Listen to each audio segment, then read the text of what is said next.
My plan would be, Rana Saab, I call it 313. 3 corridors, 1 authority, 3 initiatives. What are the 3? Let's focus on that. And I would like to remind the audience here that I have been also, once upon a time, Minister for Information, Culture and Tourism. And it was that time that we laid the basis of a lot of the initiatives. And from 97 to 1999. We were elected chairman of the South Asia countries for the World Tourism Organization. I became the chairman. I fought the election. India also supported me also, along with other South Asian countries. And the World Tourism Organization is based in Madrid. And we had ensured that we will have Visit Pakistan year in 2001. That was 98 I got. But of course, we were overtaken by events. Then we developed the first master plan for tourism with the help of the UNDP. Then I asked the Austrian government for help in building a ski resort, and Malam Jabba was built with Austrian help. And then we held 3 major tourism conferences, Walji Sahab, aap to idhar hain, and we had it in Islamabad, in Lahore, and Karachi. So the things were set rolling, but then we were overtaken by other events, and then thankfully that period has now come to an end, the post 9/11 phase. So the 3 corridors, I would say, is low-hanging fruit, because already Azaz Sahab has talked about domestic tourism, and domestic tourism has got a big fillip now, and it's that is the base for the other tourism we are going to develop, inshallah, in the next 5 years.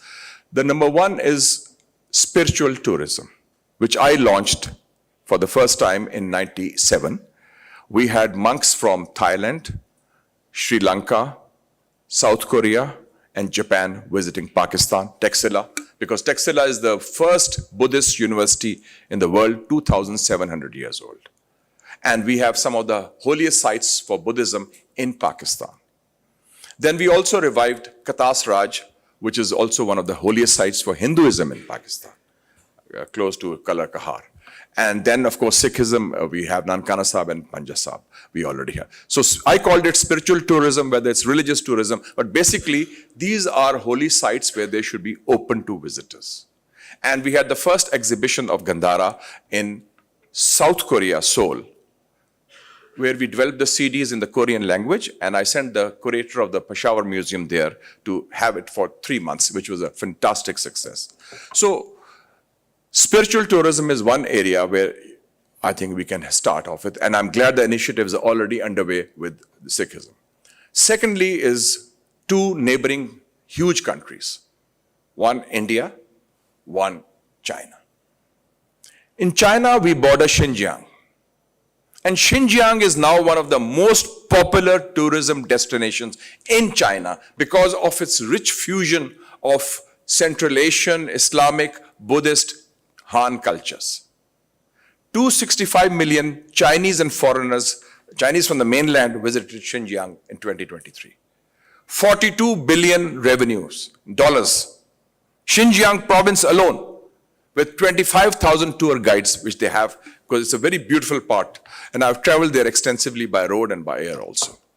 I would say, open up Gilgit-Baltistan, visa on arrival, just cross over the border, and you will have, even if there's a small sprinkling of those tourists, you will be flooded with, excuse me, tourism from China. And that will change the economy of our north, which is some of the most beautiful sites in the world. The other one is India. Whenever I go to India, and which I do frequently, and I was the one who started the first Pakistan-India track 2 as a journalist. We invited Indian journalists to write. I was editor of the Muslim then as a journalist. And I used to write for the Indian newspapers also, including Times of India, Hindustan Times, and the Telegraph. And I think it's important that with neighbors, the channels of communication should never be cut off, despite any differences. So I would feel there were 2 instances in the history of Pakistan when our borders in the east and the west were opened up, without visas. In 1988, when Bacha Khan died, the border between Afghanistan and Pakistan was opened up, and people went for his funeral in Jalalabad. I was one of them. I was a journalist then. Nothing happened. People went back and forth, no visa. 2004, we opened up Wagah for the Indian tourists. no visa to see the cricket match. Thousands came to Pakistan, to Lahore, crossed over. Nothing happened, no terrorism. Cricket fans, and it gave a boost to the economy, and there was a lot of the people, shopkeepers gave them free things and so forth. So I think this is extremely important.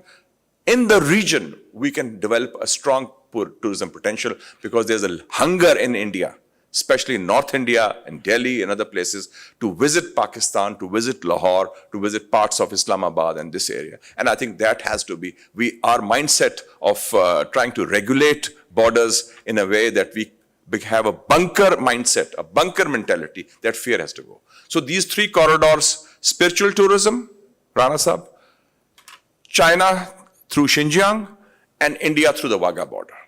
Open up. No clearances of ISI or MI or IB. These are tourists. If the spies come in, they already know what's happening in Pakistan. Ours is a very open society. We don't hide anything. We speak, we write everything. So that's number one. So that's the first three. Then there has to be a tourism authority. PTDC have a jaan nahi hai usme. You have to inject that vigor and vitality, that, as Americans say, that zing in it. And now I think with today's election of President Trump, inshallah, the tourism potential in the world will be better because he'll bring more peace to the world than Biden and Kamala could, because they were part of the genocide in Palestine, the war in Ukraine, and so many things. I think we'll have a better, calmer world under President Trump, inshallah. So I think that will be also conducive for us. So one central tourism authority, and I would also nominate the former Foreign Secretary Azaz Chaudhry Sahab as one of the key members, because you have that passion for tourism also. So it's not just the tourist guys or Mr. Walji or others, but those who know how to do that. And one other person I'd recommend is that whom I had made the chairman of the task force on cultural heritage when I was tourism minister was the culture czar of Pakistan, Mr. Hamid Haroon, based in Karachi. He has the finest collection of private museum in South Asia, by the way, in terms of mementos, art, literature, artifacts from this region. So he is, and he speaks Chinese also, by the way. He studied it in Harvard. So we developed this good team. So one, and other three is three initiatives.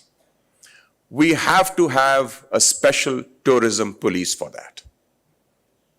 Number one. Number two, tourism guides. I said 25,000 tourism guides in Xinjiang alone, one province of China. And number three, now we have opened up our policies for open skies. Let the airlines develop. At least 2 budget airlines have to be developed for tourism, because unless you have connectivity, if foreigners come, they have to go to Gilgit, they have to go to Hunza. How do they go? They have to go to Peshawar. There's no flight to Peshawar.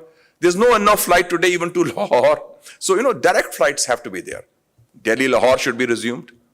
Nothing wrong with that. Other flights should be, and also from Urumqi and Kashgar to Skardu, it should be open.